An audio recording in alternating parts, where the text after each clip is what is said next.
আমাদের ইসলাম আমাদের রাষ্ট্রীয় ধর্ম না, এটা বিশ্বাস করি না। ৭২-এর সংবিধান, ওই সংবিধানেই আমরা ইনশাআল্লাহ ফেরত যাব। মাননীয় প্রধানমন্ত্রীর নেতৃত্বে মহান জাতীয় সংসদে ইনশাআল্লাহ এই বিল আমরা পাস করব। এখন সংসদে এটা নিয়ে বিরোধিতা করবে এমন কোনো আমার মনে হয় না প্রতিপক্ষ আছে। আর যারা করবে তারা তো বিরোধিতা করার জন্য করে। যেমন আপনি বলেন ব্যারিস্টার রুমিন ফারহানা, তো এদের সম্পর্কে আমার কিছু বলার ভাষা নাই। তো হারুন সাহেব আয়াত সূরা বইলা একটা ভণ্ডামি বাটপাড়ি বক্তব্য করে।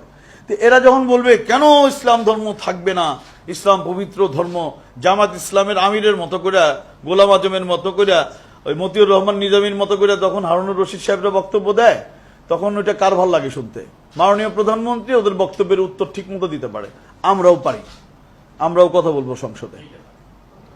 জাতির পিতা বঙ্গবন্ধু শেখ মুজিবুর রহমান যে সংবিধান লিখে গিয়েছেন সেই সংবিধানই থাকবে, এটার কোনো পরিবর্তন ওই এরশাদ, জিয়াউর রহমান, ওই মার্শাল ল অ্যাডমিনিস্ট্রেটর, এইসব স্বৈরাচারদের শাসনামল ইতিহাস থেকে মুছে দেওয়া হয়েছে আদালতের রায়ে, ওগুলো চলবে না।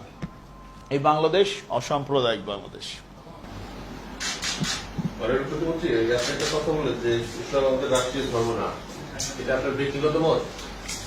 এটা আমার বিশ্বাস, এটা আমার চেতনা, এটা জাতির পিতা বঙ্গবন্ধু শেখ মুজিবের চেতনা, আদর্শ, মুক্তিযুদ্ধের চেতনা। গত 13 বছর ধরে তাহলে এটা আপনারা চেঞ্জ করেননি কেন?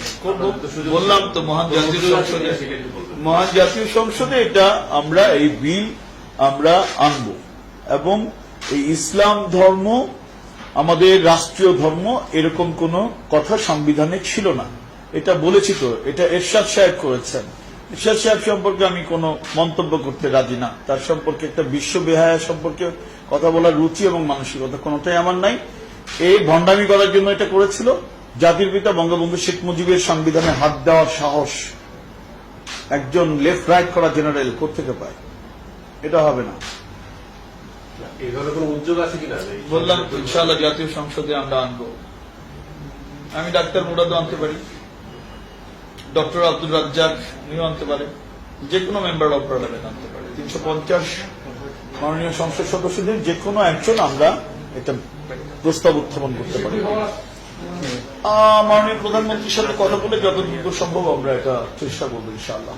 এই মহান সংসদেই আমরা করবো ইনশাআল্লাহ, 71 জাতীয় সংসদ। আজকে পূজা উদযাপন হচ্ছে, কোথায় আজান দিচ্ছে না? কই মন্দিরে আমাদের পূজা অর্চনা হচ্ছে না? কই কেউ তো কাউকে কিছু বলছে না। বিএনপি জামাত এগুলো ক্ষমতায় থাকলেই হামলা চালায়, আক্রমণ চালায়, সনাতন ধর্মাবলম্বী হিন্দু ধর্মের মানুষদেরকে অত্যাচার করে, নির্যাতন করে, ধর্ষণ করে, হত্যা করে। কি দোষ?